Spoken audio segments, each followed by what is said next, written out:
Right. My presentation was on the correlation between yoga and proprioception, which is basically your body awareness in the space.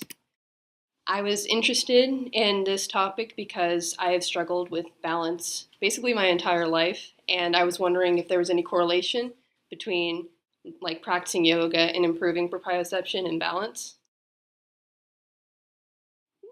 So the article that this presentation is about is Processing of Proprioceptive and Vestibular Body Signals in Self-Transcendence in Ashtanga Yoga Practitioners by Francesca Fiore, Nicole David, who's pictured there, and Salvatore Agliotti.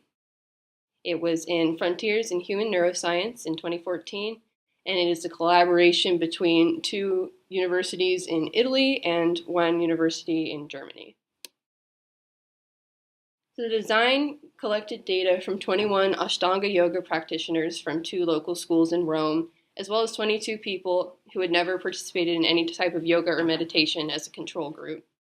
They used a standard rod frame test to assess the how well people could observe the verticality of a rod. So a rod frame test consists of 2 parts: a rod that is tilted either clockwise or counterclockwise, and a square frame around the rod that is either perpendicular to the ground or at a slight tilt itself. And this test is used to see how well people can correct the rod to the true vertical. Typically, if the frame is at a tilt, people will correct the rod to that tilt rather than to a true vertical. They also, in this experiment, assessed the self-transcendence of the yoga practitioners and control group. Self-transcendence is the tendency to experience spiritual feelings and ideas by having the participants complete the temporary character inventory, which is kind of like a survey of personality traits that assess self-transcendence as well as cooperativeness. So here are some of the kinds of statements that were on the TCI. For self-transcendence, some of the examples were, I believe miracles happen, or I often feel a strong sense of unity with all things around me. And for cooperativeness, some of the statements were, I have no patience with people who don't accept my views, or most of the time I quickly forgive anyone who does me wrong. So part 1 of the data outcome, and that's a kind of illustration of what the rod frame test looked like. So in the rod frame test, they found that when the frame was upright, that Ashtanga practitioners had a higher or a lower degree of error than the control group, which is the first set of bar charts. However, when the frame was tilted, there was no statistically significant difference between the control group and the Ashtanga practitioner group. And for self-transcendence and cooperativeness, the Ashtanga yoga practitioners, as one might expect, had a much higher level of self-transcendence than the control group. However, there was no statistically significant correlation between cooperativeness and control group versus the Ashtanga group. They were both about the same. So there's a bar graph of the self-transcendence of the Ashtanga practitioners versus the control group.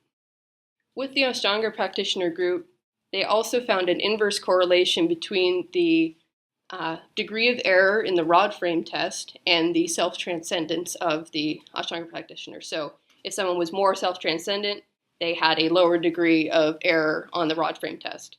They did not find this correlation in the control group. This study found that people who practiced Ashtanga yoga had a better internal sense of verticality than the control group and were more self-transcendent than the control. They also found an inverse correlation between self-transcendence and degree of error. This correlation suggests that there's a relationship between proprioceptive processes, Ashtanga, and dispositional self-transcendence. However, the study does not conclude that there's any relationship, or does not conclude that Ashtanga practitioners are less field-dependent than non-yoga practitioners. It also didn't account for the different levels of Ashtanga. There are 4 sequences that are kind of 4 levels in Ashtanga, and they only had 2 from the 3rd level and 1 from the 4th level. So it's limited in that it doesn't examine the differences between the different levels of Ashtanga itself. Any questions?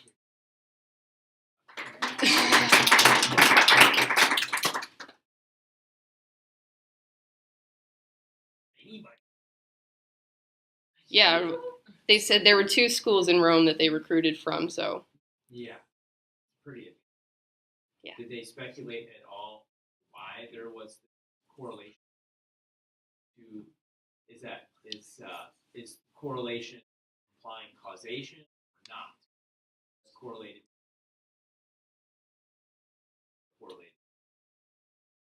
I don't believe that they found that.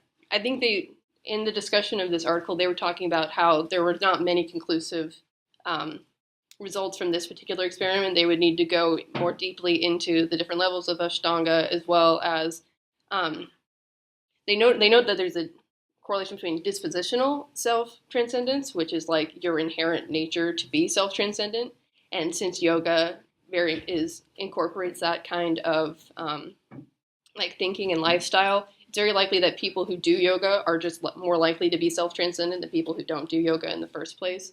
So I don't think they're implying that yoga causes self-transcendence, but that people who do yoga are more self-transcendent than non-yogis.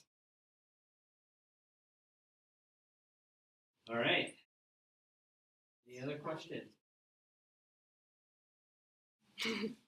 Oh, and they chose Ashtanga specifically because amongst various styles of yoga, it's very internally based. You're not really looking to reference points as much as you are with other styles of yoga. You're kind of looking to your own body for balance and that kind of stuff.